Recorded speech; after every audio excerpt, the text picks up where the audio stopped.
नाज़रीन, आपको एक बार फिर बता दें कि जनूबी दिल्ली के महरौली में एक शख्स ने अपनी बीवी और 3 बच्चों को कत्ल कर दिया।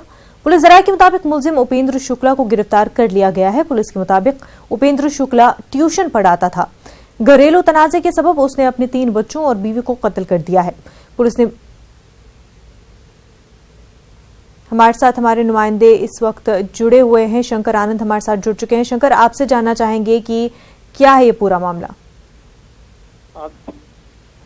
देखिए, साउथ दिल्ली के महरौली इलाके में दिल को दहला देने वाली एक बड़े वारदात को अंजाम दिया गया और इस मामले को अंजाम देने वाले शख्स का नाम था उपेंद्र शुक्ला, जो बिहार के चंपारण का रहने वाला है। उपेंद्र शुक्ला ने इस पूरे वारदात को अंजाम देते हुए अपनी पत्नी और अपने 3 बच्चों की हत्या कर दिया और चाकू से रेत करके उसने इस हत्याकांड को अंजाम दिया। तो इस मामले में उपेंद्र शुक्ला की गिरफ्तारी हो चुकी है। उपेंद्र शुक्ला को उसी के घर से बकायदा पुलिस की टीम ने बकायदा गिरफ्तार किया है। अभी मौके पर क्राइम लोकेशन पर दिल्ली पुलिस के वरिष्ठ अधिकारी पहुंचे हुए हैं, जो इस मामले की तफ्तीश में जुटे हुए हैं। हालांकि जो वजह है, जो इसकी वजह अभी तक निकल के आ रही है, घरेलू कलह की वजह से इस हत्याकांड को अंजाम दिया गया और इस मामले में बकायदा पुलिस के अधिकारी इस मामले की तफ्तीश कर रहे हैं। हालांकि शुरुआती तौर पे जो आरोपी है उसकी सास के साथ में जो एक कलह होता था घर के, इस वजह को भी देखा जा रहा है और इस मामले में जो तमाम जो आरोपी से विस्तार से पूछताछ की जा रही है कि क्या सिर्फ सास के साथ में जो एक अनबन होती थी, क्या यही एक हत्या की वजह है या और भी कोई ऐसे मामले हैं जिसको लेकर इस हत्याकांड को अंजाम दिया गया। तो लिहाजा इस मामले को काफी विस्तार से इस मामले में आरोपी से पूछताछ चल रही है और पुलिस की टीम इस क्राइम लोकेशन में पहुंच करके उसका जांच कर रही है।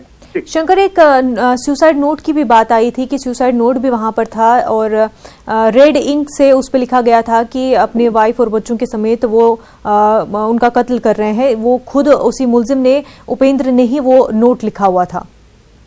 देखिए, जिस वक्त में ये हत्याकांड को अंजाम दिया है उसके बाद हो सकता है कि हत्याकांड को अंजाम देने के बाद उस आरोपी ने ही, यानी कि उपेंद्र शुक्ला ने ही एक आत्महत्या का एक सुसाइड नोट लिखा और उसमें एक हिंदी में लिखा और एक इंग्लिश में लिखा उसने और लिख करके इस बात को माना कि उसने ही इस हत्याकांड को अंजाम दिया है। इस मामले में किसी और अन्य को दोषी ना समझा जाए। उसके बाद वो आत्महत्या करने की कोशिश भी कर रहा था क्योंकि उसके हाथ पर कुछ कटे के निशान भी पाए गए हैं। लेकिन पुलिस इस मामले की भी जांच कर रही है कि क्या वो हत्याकांड को अंजाम देते वक्त में उसके हाथ में चोट लगे हैं या वाकई में वो आत्महत्या करने की कोशिश कर रहा था। तो इस मामले में पूछताछ चल रही है। हालांकि पुलिस ने इस बात को भी माना कि वो पिछले कुछ समय से आर्थिक तौर पे काफी परेशान चल रहा था और इन्हीं सब बातों को लेकर जब घर में आपस में कुछ बातचीत होती थी तो उसमें उसकी सास की जो भूमिका होती थी वो काफी इसे परेशान कर रहा था। लिहाजा इसने इस मामले को देखते हुए इसके पत्नी के साथ जब अनबन हुई उसके बाद उसने इस हत्याकांड को अंजाम दिया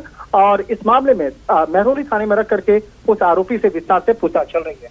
जी बिल्कुल शंकर, बेहद शुक्रिया तमाम तर तफसीलात के लिए।